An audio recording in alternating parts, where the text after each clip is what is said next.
daawwattoota TV Oromiyaa shima harkafuune egaa akkuma beektanitti guyyaa har'aan tanaa hiriira diddaa waan Saudi Arabiyaa keessatti uummata Oromoo irratti hojjetamaa jiru ilaalchisee hiriirri tokko naannoo Torontootti ta'ee jira. Isa kana irratti warra argaman keessaa tokko miseensa human rights in Saudi Arabia. Gabaabduu walii goona jechuudha. Hiriirri guyyaa har'aan tanaa kun sababni isaa maali? Hiriirri guyyaa har'aan tanaa tuni rakkoo uummata keenyaa fi baqattoota biyya adda addaa biyya Saudi Arabiyaa keessatti sirna dhablummaa fi namummaa ala uummata irratti taate saniif hiikaa barbaaduudhaaf akka mootummaan Kanadaa nu cinaa dhaabbattee rakkoo tana biyya Saudi keessatti dhaabdu nu gargaartuu fi bakka kana wal geenyee gaafii dhiyeeffannee barruudhaan uummata kana laalutti yookaan galfannee guddoon isiin nuti lammii teenya abbeessanii dararamaa jiru sana hanga dandeenyu gaa hiixannee yoo gargaarsi wanni har'a nuti goonu kana isaaniif bu'aa goote gartee cinaa dhaabbachuudhaaf. Akka gaariitti hin qophoonne moo maaliif namni sila akka barbaachisutti dhufin jettee yaaddan? Akka namaatitti namoonni keenya biyya sanitti lubbuu mi'ooytuu fi kabajaa isaanii dhabaa jiran asitti sila qabbanaanis gartee qorri kunis nu dhawee rakkoo isaanii yoo hiiknu taate bakka kanatti argamuun akka ilmaan Oromootitti akkuma dirqamaa fudhatamuutu irra ture. Rakkinni jiru rakkoo nama keenyaati. Wahallee uni hawwina malee bakka godhuu sanirratti xiqqoo ulfina qaba. Nu hundinuu gartee biddeenuma tokko bilcheesse nyaachuudhaaf qophoofna malee waan barbaachisu gartee bu'aa bayii barbaachisu sanii fi gartee baasii barbaachisu san baasiidhaaf irra guddaan keenya qophii ta'uu dhaba wanni kun nu agarsiisa. Namni keenya naasuu walii qabaachuu nurra jira. Ka biyya sanitti harka 8% irraa namni biyya galaa jiru, ka dipoorti ta'aa jiru, ka booyaa jiru nama keenya. Maaliif akkuma heddumina biyya Itoophiyaa sanitti nuti qabnutti rakkoonis namarra geessu irra guddoon ta'u Oromooti. Kanaaf jecha Oromoon sila rakkoo tana gartee if birrachuun nurra jira. Namoonni gartee maqaa Itoophiyaatiin hiriira godhan hagam takka gartee waliin dhufanii asirraa ka'aniiti kiiloomeetirii 450 Otowaa dhaqanii Saudi Arabiyaan embaasii duratti hiriira san godhan. Nuti immoo magaalaa jirru tanatti gartee mootummaa iyyannaa teenya mootummaa Kanadaatitti galfachuudhaaf lakkoofsa xiqqaa kanaan dhufuun kuni tuni xiqqoo gartee if birrachuu dhabata nama keenyaan nama agarsiifti. Wanni godhan min jiru ambateenya naasuu haa qabaannu halaalaa qabaannu oromummaadhaaf halaalannu tanumaan jechuudha. Tole egaa ammas warra naannoo kanatti argame keessaa dargaggoota keessaa Malikaa kan yeroo ammaan tana waan Oromoo keessatti sama dandeessutti qooda guddaa fudhachaa jirti. Karaa amantii haa ta'u karaa aadaa karaa adda addaatiin waan guddaa hojjechaa jirti jechuudha. Malikaa mi'arra maaliif dhufte akkas? Assalamu alaikum. Hi everybody. So we're here today to protest and to support the Oromo people and the killing happening in Saudi Arabia. I just heard about this recently. I didn't know too much about it, but when I heard about it, I came right away with my dad and my family. And as Torontos, as Canadians here, we have a responsibility to speak up for those who don't have a voice, for those who are being killed, tortured, raped. We have to do something about it. We have responsibility because we are here in Canada. We have resources, we have money, we have so much support. So we appeal to everybody to come together and to fight for those people. They don't have a voice, they don't have people to talk for them. Just because they're miles away doesn't mean that you can ignore them. They're still alive. They're a few miles away, but they are real people being killed. You have to feel for them, just like if your mom was being killed in front of your eyes, if your mom was being shot, raped in front of you, what would you do? Would you be quiet? You wouldn't be quiet. You would do something about it. So I appeal for everybody to stand up, you know, write emails to your counselors, to the Prime Minister, to your mayor, talk to people about it. You have Facebook, you have Twitter, we have social media, make videos, post it on Facebook, on Twitter, tell your friends, tell your families, just spread the word, whatever you can do. Just don't stop talking about it, because if you stop talking about it, then we have been defeated. You cannot stop, just keep talking and just know that we cannot be defeated. We have to talk about it and speak about it and just never give up. If you just give up, then you know you're just gonna be finished. So just I appeal to you to do something and just whatever you can, if it's small, big. Don't think that you're not going to make a difference. One person can make a big difference. So don't say, I'm just one person, I can't do anything. Everybody can make a difference in their own community. Talk to your family members, talk to anybody. daawwattoota TV Oromiyaa magaalaa Torontoo ashama harkafuuni. Sagantaa guyyaa har'aa keessatti akkuma beekamutti naannoo Saudi Arabiyaatti torbaan lameen dabre kana keessatti haalli shoror keessaan yookaan suukanneessaan guddaan uumamuun isaa yaadatamaadha. Akkasuma saniin wal qabatee namoonni hedduun keessattuu namoonni Oromoodhaa gaaga'ama adda addarra akka gahanii fi kan du'es kan madaa'es kan hidhaa jirus kan gudeedames jiraachuu isaa oduun naannoo sanii baatu ibsaati jirti. Isa kana laalchisee nutis warroota naannoo sanitti argaman warra waan kana itti dhiheenyaan quba qaban jennee yaannu qabannee isinii dhiyaanneerra. Kana keessas namni qabannee har'a isinii dhiyaanne Engineer Muhammad Haji nama jedhamu nama naannoo san jiraatu jechuudha. Nama waan kana jala deemaa jiru jechuudha. Engineer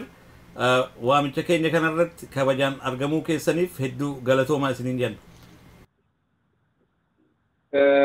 Galatoomaa hedduu raadiyoo kanatti dhiyaannetii fi Oromiyaa kan magaalaa Torontootti dhiyaanne rakkoo uummata Oromoo ibsuudhaaf nutilleen hashamaa isiniin jenna. Mee haala naannoo sanitti uumame suni maalirraa ka'ee akka uumame gabaabdutti yoo daawwattoota keenyaaf ibsitan.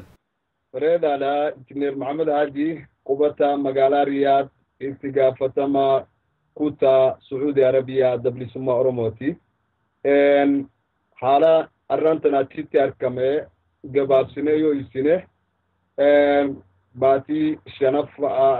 guyyaa 5 baatii Noofambar 2013 san duratti mootummaan Saudi Arabiyaadha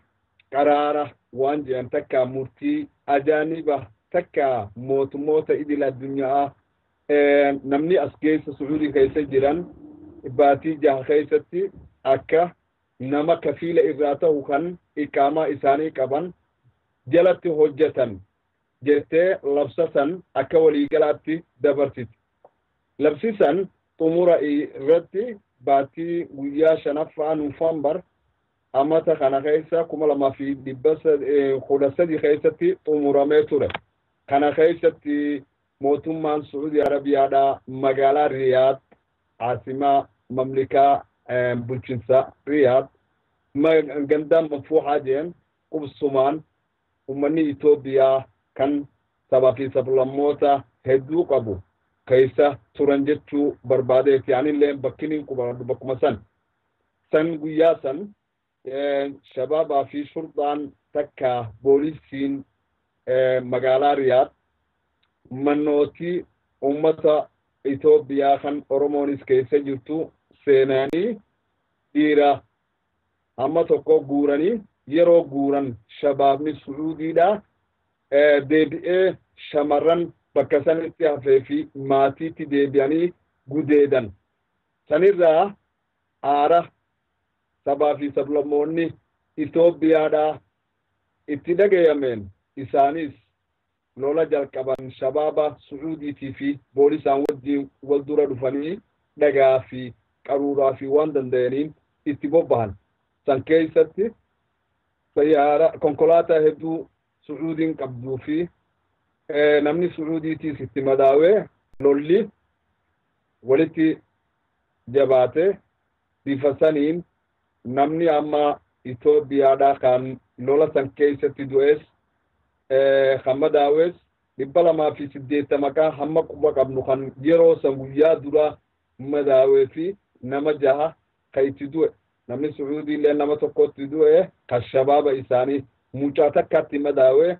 miidiyaan Saudi Arabiyaadha mucaa xiqqoo sanii fi konkolaataa isaanii kan cabee fi kana qofa uummata agarsiisan malee shamarran Oromoo kan dhiira fuudhanii isaan itti deebi'anii gudeedanii fi waan akkanaa hedduu irraa hin dubban. Sanirraa guyyaa 3 walitti aanu san qofa nama 17,000 Saudi Arabiyaan qaqqabdee bakka itti qopheeffate hin jirtu habsii fi cheerkaan isaanii yeroo guutaman istiraahaa jedhanii bakka itti namni bashannanaa fi affeerraadhaa fi kana dhaqu keessummeessaa keessatti nama guuran kana keessatti labsan akka namni mutakallifiin jedhanii takka sharciin qabne akka nurraa bahan jedhanii yeroo sanii booda uummanni Itoophiyaa irra guddaan qaraarri kun uummata cufaa fi yeroo duraa bahe laakiin amma wanni irratti xiyyeeffame uummata Itoophiyaati. Uummata Itoophiyaa keessaas harka sadii hoggaa jedhan harki lama uummata Oromooti. Sanii jecha istiraahaa sanitti geessanii 24,000 walitti qabanii jiran jechuu barbaada eegsisamaa fi sablammoota Oromoon irra hedduu. Yeroo san keessatti rooba hama deemu keessatti bakka qorraa fi roobni itti argamutti shamarranii fi nadhoolee dulloota xiqqaa guddaa hin jenne bakka sanitti walitti qabanii dhiiraa fi dhalaa bakka walitti naqanii jira. Shamarranii fi dhiira bakka walitti naqanii jira. Haalli bifa saniini adeemaa ture jechuu barbaadeeti. Sa'aa 24 keessaa taraa takkafa nyaata geessaniif. Sanii jecha yeroo uummanni walitti qabamee manguddoon magaalaa jirtu rakkoo furmaata itti barbaadaa jennee saffaaraa Itoophiyaallee itti erginee manguddoon akka dubbiftu. Saffaaraan Itoophiyaa yeroo sanitti manguddoo teenyaa wanni deebiftee nuti nama 15 fi kanaani as jirra namni qabamee istiraahaa jiru waan hedduu ta'aniif dandeettii hin qabnuu jeensanii jecha isiniif iyyannaa haajaa alaatti nuti waan kana irraa qooda fudhachuu hin dandeenye. Yeroo manguddoon itti baatee Suudi Arabiyaa hooggantoota isaa fi ummata kana eega walitti qabdan xayyaara rakaayaa biyyuma isaaniitti ka dandayu deebisaa yeroo jeenis saffaaraan teessan haa dhuftuu malee nuti fuunee galchuu hin dandeenyuu jeen. Bifa saniin ummatni Oromoo achi keessatti argamu bifa hedduudhaan jira. Haa fudhannu ummanni Oromoo achitti argamu ummata yeroo duraatu baqatee biyya ambaa keessa ture baasaboorri isaan qabanillee kan Soomaalii ture. Bifa saniin amma laakiin yeroo tanatti biyyatti galuu hin dandeenye baasaboora Soomaalii sanis didanii fi jiran. Kan qaban kan yeroo san rakkoon gurguddoon biyya ooftee diinni barbaadu kasaaxilame kan yeroo as dhufan saffaaraan tikaysii jala keessee hedduu barbaadu turte kan baadiyyaatti ergine kan baadiyyaatti dolfamee ooyiruu fi re'ee jalatti sulleen waa'ee tanarratti qabamanii istiraahaa sanitti argaman irra hedduun isaanii. Bifa saniin rakkoon gurguddoon irra geessee jirti. Rakkoon sana ammaas roobaa fi aduun isin agartamtuun illaa ammatti itti bahaa jirti. Illaa ammatti mootummaan Itoophiyaatis 400 fuudhuu dandeenya malee irra hedduu fuudhuu hin dandeenyu jettee nama baasaboora isiitii fi musawaaqaa qabu malee nama biroo hin fuunu jettee rakkisaa jiran. Kanuma keessa saffaaraan namni hojjetu waan nama habashaa irra guddaan tahaniin nama afaan amaaraa hin beekne namni barreessuus hin jiru nama lasbaasee kennuufis hin jiru. Bakka amma jiru sanittis guyyaa tokko sa'a 24 keessaa taraa takka waa nyaata jechuu barbaadeeti. Namni gariin sammuudhaa ceeqamee nun fuutanii yeroo rabshaa godhe gabbaasanii basa guddaarra kaayanii naanneessanii istiraaharraa fuudhan malee tabiroo geessan jechuu barbaade. Akka hoggaa telefoonatti godhanii deemuutti jirtanii bakka xayyaaraatti dhiyaanne illaa guyyaa 7 fi guyyaa 10 amma bifa saniini haalli itti hammaatee jira. Dubbiin irraa jalqabde Abdurrahmaan Ali isaa sanii ajjeefamuu sanii waa'ee sanii namni tokkollee waa tokkollee dubbachaa hin jiru jechuudha ammallee akkuma dhiigni isaa akkuma dhangala'eetti hafe. Isa qofaa miti nama jaha namni karaa Itoophiyaarraa ajjeefame laakiin namni Oromoo nama 4 illaa ammatti ruuxi isaaniitii fi bakka isaan jiranis namni beeku hin jiru maaliif shurdaan yeroo sanitti dhufteetuma ambalaasii fiddee fuutee bakka irraa ammatti namni himuus hin jiru. Yeroo gaafatanii saffaaratee sanii nu gaafata malee isin akkamitti nu gaafatanii namaan jeeni haalli illaa ammatti nama 282 kan madaawe kan dhiinirra yaa'u kan katiinaan itti hidhamte akkuma tiffii isaaniirraa gadhiisanitti hacuucanii harka walitti hidhanii hududduuba dhiigni irraa yaa'u miidiyaa isaaniitti illee fidan akka itti mirgi dhala namaa bakka tanatti hin ilaalamne namni warraa fuudhuu fi akka nama mootummaa hin qabne tokkotti namni keenya rakkatee diini isaatiis dirreetti hafee jira jechuu barbaadeetti. Shamarran gudeedamees nama 6 ka Oromooti guyyaa jimmata itti aanu kan taariikhni 8 nuu salaata jimmata dirqiitti salaannee gabbaane shamarran 3 kan manatti shabaabni Suudii saamee istiraahaa geessan sanii fudhatee mana fide namni tokko nutti himee akkasitti boolisatti dhayneen boolisa saniin jenneen ganda manfuuhaa jedhamu shaari'a 60 biratti shaari'a 60 biratti itti baanii ijoolleen nutti himtee shurtaatti an afaan kiyyaan itti dhaqee rakkoo kanaa jira mana kanas shabaabaatu naddoo fidatee tolega yeroo akkuma jettetti dura yeroo warra waraqaan qabneen mootummaan bahaa jettu sani hundumaan jetti. Duuba wanni haalli tumiinsa fi ajjeecha fi gudeedu fi kun hundi maaliif warruma naannoo sanii dhufe qofarra ta'e egaa keessattuu Oromoo irratti gajjabaate jarri biraa Hindiinis Paakistaaniinis Srilankaanis Filipiinis kun hundinuma jiranii. Isaan irratti illee duuluma kanaati oofame moo isaan sirnumaan gaggeeffaman? namni illa ammatti Sri Lanka, Pakistaanii, Bangladesh, Sudaanii kun cuftii namni tokko kan sossoo'ee ammaan tana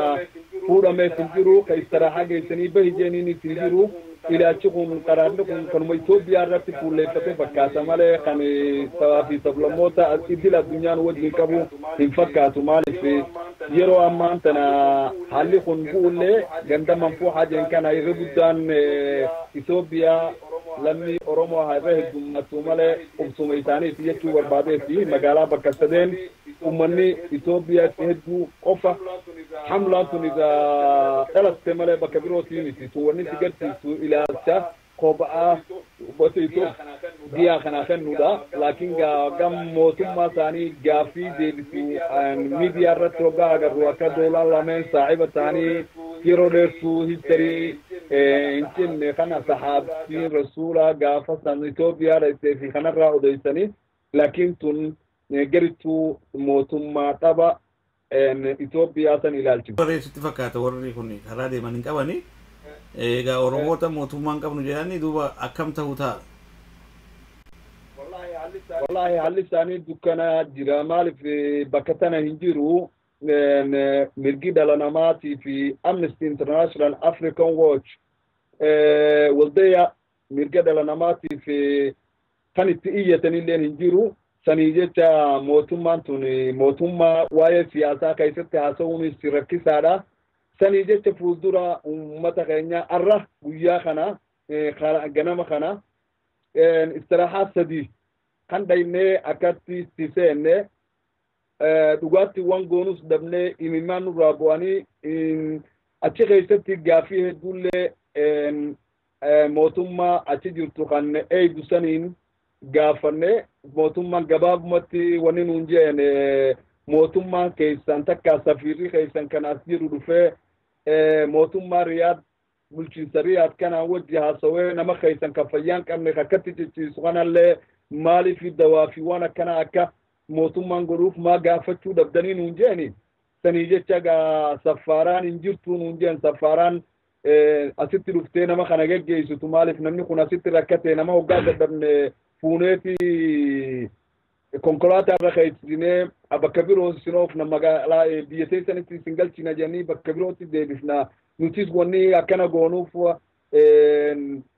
safaaraa teessaniitu dadhabina akkanaa qabaa dhufanii isin fuudhuutti hin jiranii nuun jechuutti jiran kanarratti egaa haalli roobaa fi qorra keessa namni kun jiru baay'ee rakkisee jira ka fayyaan qabne jira ka garaa qabdu jira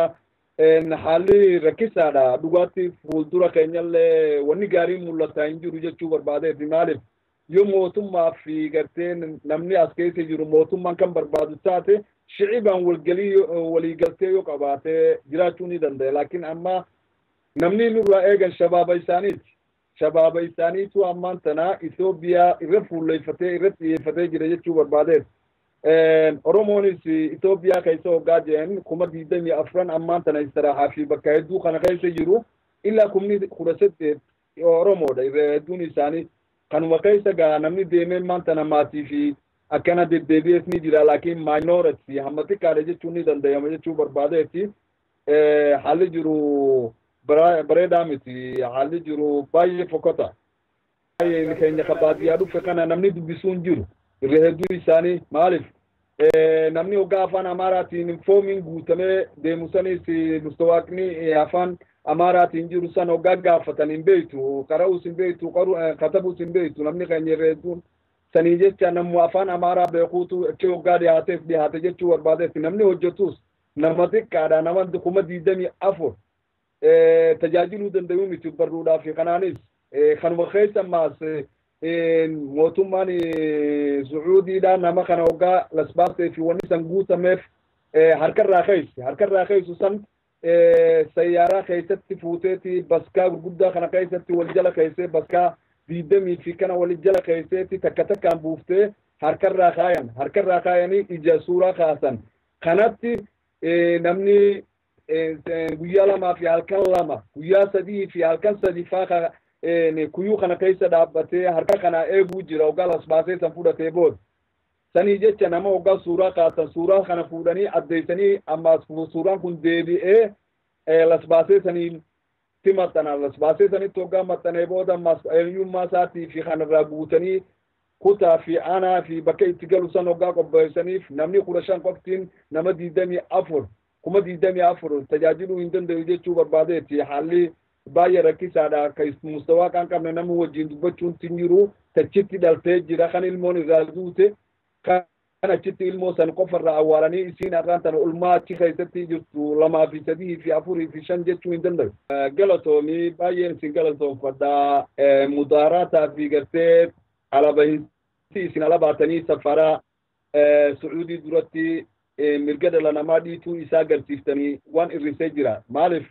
illaa maantana torban lameen dabree alatti mana seenuu fi shabaabni akkasitti nama rakkisuun hoode xiqqoon yara inni xiqqoo xiqqaattee jirti jechuu barbaadeet sanii jecha wanni gaafannu gargaarsi keessan hedduu hamilee nuu kenneen lubbuun duutellee nutti deebisuutti jira itti fufaa jennaani bakka jirtan cufatti waldaa dhala namaatii fi mirga nama falmu cufatti akka nu iyyitan jenna gaafanna kanuma keessatti rakkoon uummata Oromoo arraan tana harkaa qabdu rakkoo ikoonomiitii miti rakkoo siyaasaati namni keenya bakka jiru maratti rakkatee jira arraan tana UNHCR waraqaa barreessinee telefoona isaanii fudhannee arra itti dhayne itti iyyachuuf nuti Riyaad keessatti laakiin hoggaa yeroo nuti bakka sanitti argamnu toora namaa 50ti nuti akka communitytti bakka san dhayne itti iyyachuu barbaanne waraqaa barreeffannee bakka sanitti boolisni Saudi Arabiyaadhaa dhufee ijoollota achi jiruu fi namachi dhaqacammara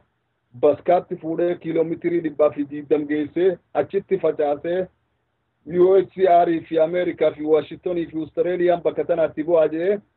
ijoolleen illaa ammatti garii kan magaalaa Riyaaditti deebiinii jira jechuu barbaadeetti gariin isaa maantana yeroo gabaabaa sa'a takkaa duratti amma akka oduun nagayutti magaalaatti deebi'anii jiran jechuu barbaadeetti haalli uummata Oromoo baqattoota dandaa Soomaaliyaatii fi Yaman illaa bakka Saudi Arabiyaa kana cabsee dhufe rakkoo siyaasaati. sanillee keessa barbaadachaa tigni Itoophiyaadhaa irra jira laakiin gaa waan walabummaa fi tokkummaa keenya cimsinee qabsoo bilisummaa itti fufuun qofa furmaata keenya ta'eef haalli akkanaatiin nu qabatee jira sanii jecha Amnesty International fi African Watch waldaya mirga dhala namaatiif mormaniif nu iyyaa jechuu barbaadeef. Obee amma kan boodarratti itti kana kan poolisoonni walitti qabanii baasatti guutanii geessanii facaasan kana dirru marratti facaasan immoo magaaluma keessatti gannakan lakki magaalaa aratti kiiloomeetirii 220 geessaniiti achi facaasan sahara bakka manni siin jirre bakka humaa hin jirretti alatti baasanii facaasan achitti akka UHCR hin deebine jechuudhaaf illa ammatti amma miilaan deemaa jira namni karaa konkolaataan deemuu miti karaa chaakkaa gartee biyyee qofaati bakkitti facaasan geessanii jarri har'aan tana bira dhaqnee UHCR telefoona isaanii intarneetiitti nuuf facaasanii har'a itti bira dhaqnee isaanii jechuu barbaadeetti kana ammaan tanaaf yeroo nuti biratti dhiyaannee nama 48 fuudhanii alatti baasanii facaasan bakka san dhaqne jechuu barbaadeetti. Nama dhaqa cufa fuudhanii kuutanii sanii jecha nama lama kaniin ani irraa tokkootiitu karaa safaraa biroo maqee irraa hafe jechuu barbaadeetti akka nasiibaatti malee amma kan fuudhanii kuutanii isaanillee ni arkan yeroo gartee isaan basa lama fudhatanii nama san walitti qaban ija isaaniitiin ni arkanii laakiin humaa irraa hin jenne telefoonaan yeroo dubbifnees nuutu ballaala waan irraa dalaguu dandeenyu miti waan irraa waa humarraa godhuu hin dandeenyu jeni nuutu haala mijjeessaa jen. Mee haala atis mee akkatti hubatetti mee silaaga haalli wal fakkaatuma ati rakkinni sirra gee jira akka nam tokkotti yookaan hiriyaa kee nama ati beekturra? Ni jira ani garuu rabbi na baasee wani narra gee hin jirtu warroota gaa wajjin nyaannee dhiineetu jira hannu bira rakkoon adda addaarra geessee isaan suni imma gaa akka gartee gaa haala isaanirra geetti yoo maqaa isaaniitillee dhabuudhaaf tuqe sofaan isaanirra kaanfannu taate warra dubartiin jala gudeedamtee jira inni qabamee isa poolisiin kutteenii manuma san banaa isaan poolisiin cabsitee ulaa cabsu sanaan boodaan jarri kawaa walquma qabanitti durmaanuu poolisa kana jala yaa ijoolleen suni warra achitti dhalaan isaanii gudeedamtee jira xiqqoo maqaadhaaf xiqqoo abalu jennee maqaadhaaf ni ulfaata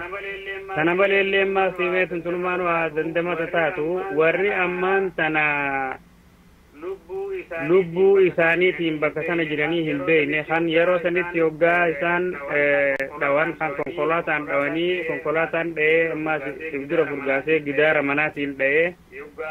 yoggaasumatti ni afaanii funyaaniin deebi'ee jira kan du'uu jiraatu bakka inni jiru hin beekne jechaadha. Kutaa baaleetti dhalate mucaan sanii nama hojii dhiineeni laangarraa ijoolleen addeerra isaatiillee taphatan jirtu har'a ganamallee gaafadhee du'e moojjira ji'ee yoon gaafadhuun agarree bakkayyuu dhaqnee ammoo bakka biriitti seenuu dhorkan jan mana tallaa jaajanii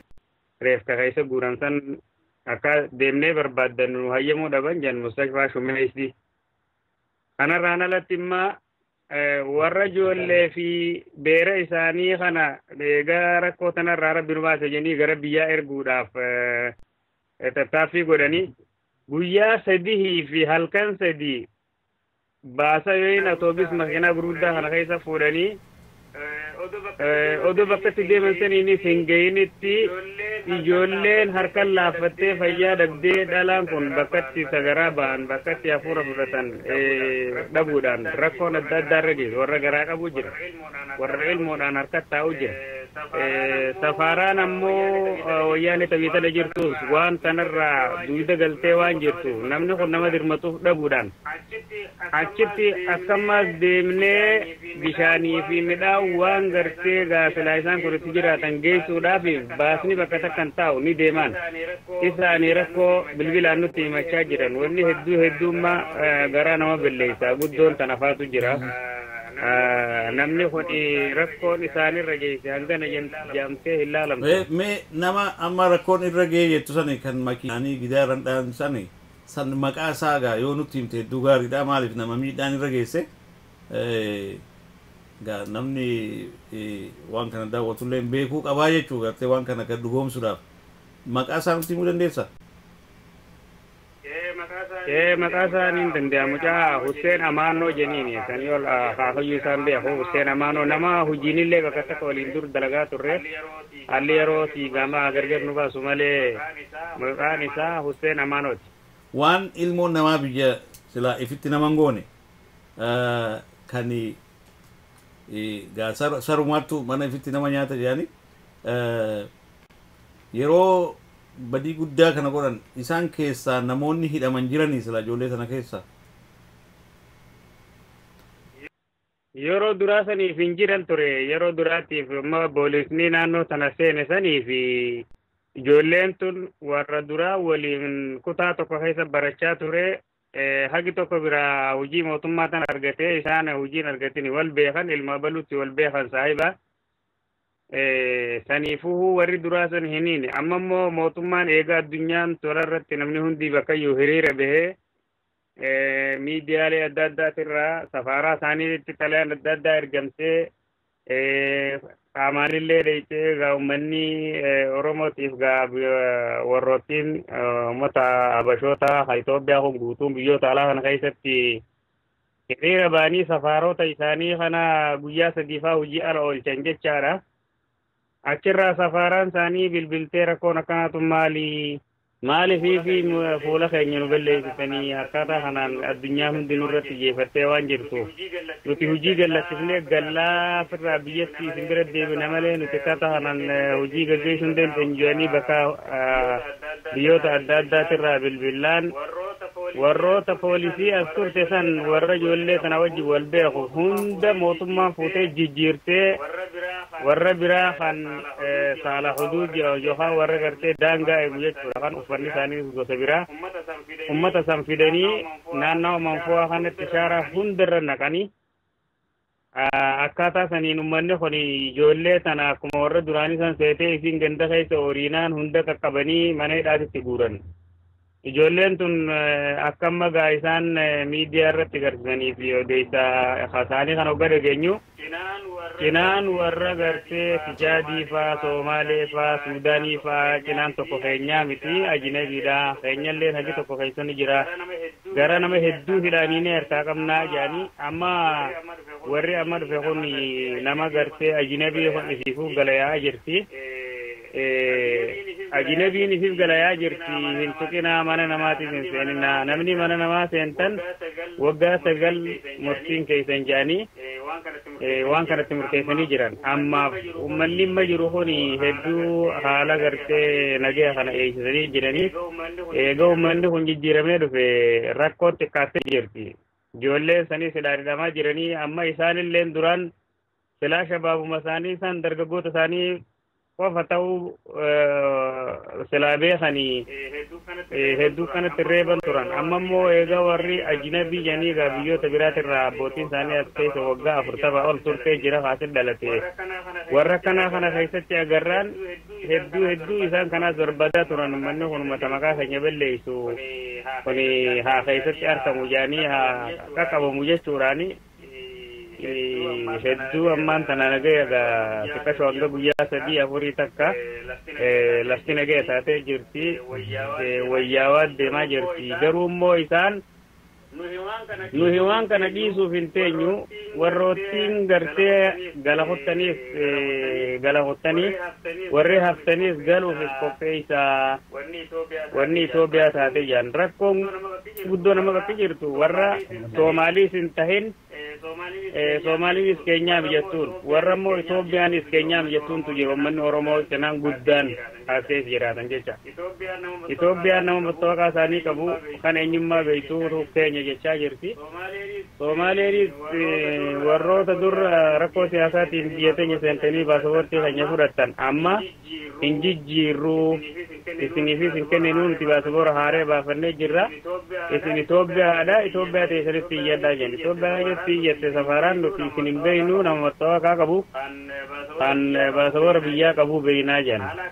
haala akkanaa kanaan rakkoon guddoon amma warra gartee siyaasaan adda addaa biyyarraa baaftee kanaatiitu rakkoo guddoorra jira kan ammoo Itoophiyaa wajjin waltahii qabu gaa namni duraanuu dhiheenya biyyarraa dhufe biitti biyya isaatii afaan biyyaatii wajjin wal beekanii ni gala kan amma rakkoorra jiru guddoo warroota gartee siyaasaan biyyaa baaftee mootummaa Itoophiyaatiinis waliin taane Soomaaliinis keenyaaf xiyyeessu jidduma tanatti halafatti hafee jira jechuudha namni guddaan. Garuu amma haalli kun akka dhagayamutti egaa waan tokko tokko guddisuullee numa jiraata naannoo Riyaad qofa osoo hin ta'in babal'atee jira naannoo Jiddaatis magaalaalee egaa isaan qaqqaban san hunda keessatti babal'atee jira haalli warri dargaggoonni isaanii sun oofanii sun babal'atee jira isa jedhamu kanaaf warroota magaalaalee adda addaa keessa jiru walquba qabdanii isin haalli sun akka Riyaad kanatti hammaatee itti fufaa jira moo achi ammaaf nagayu daandoolee biraa gara bakki isaan itti bahan namni bahee ni gala Jiddaa fi Makkaa fi Riyaadi achitti immoo akka odeessarraa agarrutti waan gudeeddii tana waan nu himan hin qabnu garuu rakkoon sanuma sana wajji wal fakkaatu namni isin galchine jechuudhaan meeshaa isaanii mana kana seereeffatee galamalee namni fajaarratee qabu hin jiru biyya sana keessatti yoonii fi takka mukayyafa waan jaantu jira kan qabbana namaa naqu laftitu lafa oowwituudha namni gariyaan niin deeme jechuudhaan meeshaa tana kanamaaf kannee deemee jira kan ammoo warra meeshaa tana bitatutti fidee meeshaa isaa tana gurguree haguma xiqqaa ka ta'uu gaamee sinkiin godhadha jechuudhaan meeshaa isaa kana ifirraa gurguree jira eega meeshaa tana gurgureef booda deemichaaf haalli hin mijjooynee fi akkuma mana saniif abbaan kiraadhaa mana fe'an irraa bee maftaatee hojii eega maftaa kanneen booda deemichis haalli mijaa'uu fi dhabee waan ajaniini achi jala bakka gartee hin taane jala jiraatan jechuudha ijoollee fi ilmaan isaaniitti hunda guurratanii manarraa bahanii bakka ol seeranii kubrii jedhiiti waan ajaniini achi jala bakka gartee hin taane jala jiraatan jechuudha ijoollee fi ilmaan isaaniitti hunda guurratanii manarraa bahanii bakka ol seeranii kubrii jedhiiti annaannoo magaalaatiin dalagaa shaaraa guddoorraan dalagaa galgala sana guraf shaan kaatu ilaa halkan sa'a lamarraa ka'ee galgala sa'a lama jechuu ilaa halkan keessa sa'aatii lama ummata shabaaba biyya sanaatii wajjiin deemeetii mana tokko ifumaa dhaqee irra dhaabbadhee mana gun dhaqee irra dhaabbadhee shabaabni arabaa kun naannoo sanii wal gahee jira mucaan tokko Oromoodha gabbahee alaa khubzi waan nyaadhuun bitadhajee gunni gabbahee manatti ol deebi'u deemu harkanii orihanii jala dhaqanii hulaatti tuman mucaan hulaatti cufate akkasii hulaa alaa tana cabsanii itti ol seenanii ummanni imaaraan jechuun ummanni fooqii 5 wal gubba jira akkasii dhalaa fi dhiirti gayyaatee hulaa tana afaan dhagaadhaan gattuman shabaaba arabaa kana jechuudha akkasii shabaabni arabaa kun firaasha guddaa alaa fidee hulaa jala kaa'ee asii ibiddatti qabsiise. Ogguu ibiddatti qabsiise ijoolleen dhalaa tachi keessa jirtii fi dhiirti ka'anii mana gubbaadhatti ol bahan. Mana gubbatti ol bahanii mana gubbaa ta'anii achi harka kanina jedhanii shabaabni arabaa lafa dhaabbateeti otoo poolisiin biyya sanii bira dhaabbattoo harka kanina jedhanii laa ilaaha illaa jedhanii kasa harka samaayii keessa ol qaban. Koottaa wurajii jedhanii afaan amaaraa kan hunda barnee jiran jechuun uummanni kun. Akkasitti tokkochirraa darbatee mucaa arabaa tokko lafa dhagaadhaan dha'e akkasitti dhalaa habashaa achi gagguurratanii harkaa jetti jawdoon ija harkuu dhalaa lama dirqiin gudeedanii fudhatanii makiinaa keessa kaanii kutaniin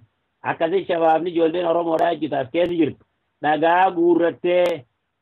tumtee uummata sana achi duraa yaaftee hulaan raafantee moggaa takkaan namnichi keessa jiru yoo xiqqaatee nama 20 nama ta'a jechuudha namni Oromoo kun. Akkasi kanii karaa tokkoon gabbahan. Dhalaa lama immoo odoon harkuu harkaa ijatiyyaatti tumanii fudhatan. An karni jawwal natti dhawu. Maqaan karaa kanarra ooluun kanneen ijoollee shabaabaa ta'an ijaan harkaa wal beenu jechaaf Itoophiyaadhaa waan naasannaan jaaniif an telefoona kiyya kaasuun barbaadu isaanii wajji buleetiin akkasitti harkee irra guddaa ka ummata kana shabaabni arabaa kun akka gartee ijoollee Itoophiyaa kana akka tuman ka karaa baneef shabaaba arabaati. Mootummaa arabaati erga rabbii dubban. Mee namnummaan addunyaa kanarratti hulaa nama cufee ol seenuu dadhabnaan firaasha gatarkisee ibidda nama qabsiisa. Kana keessa dhiirti fiigee dhalaa sana tokko darajaa irratti illee qabdi. Kadhalaan gubbaarra baatee yaa boorti harka kanneen dhiisaa janii kakootaa si gabbuu ajanii yaaman. Saboo yoo ala jiraatan iyya dhaabee sosu dhumne harka koo waraqaa Somaaliitii yaana bitaa qabaa saboora Somaaliitiin. Itoophiyaa yoo dachaaye hin dhiisan. Yoo as keessa teenye akkana nu godhan akkam turaan wayya qaasiin hojirra wal mareedda galatooma waan nuti dhiyeessitanii har'aan tana yaada fi gaafii tana nu gootanii fi baay'ee isin galateeffannaatii fi Kanadaadha galatooma isin hin jennu galatooma waan nuti dhiyeessitanii har'aan tana yaada fi gaafii tana nu gootanii fi baay'ee isin galateeffannaatii fi Kanadaadha galatooma isin hin jennu galatooma waan nuti dhiyeessitanii har'aan tana yaada fi gaafii tana nu gootanii fi baay'ee isin galateeffannaatii fi Kanadaadha galatooma isin hin jennu. Fi deebii jiraattota naannoo Saudi Arabiyaa keessa jiraatan magaalaa adda addaa keessa jiraatanii hojii goone egaa asirratti xumurraa waan obsaan nu daawwattaniif galatooma nagaan jiraadha ani Garbii Nuureeti kan kaameeraan nu hojii jiru obbo Tumsaa Umar.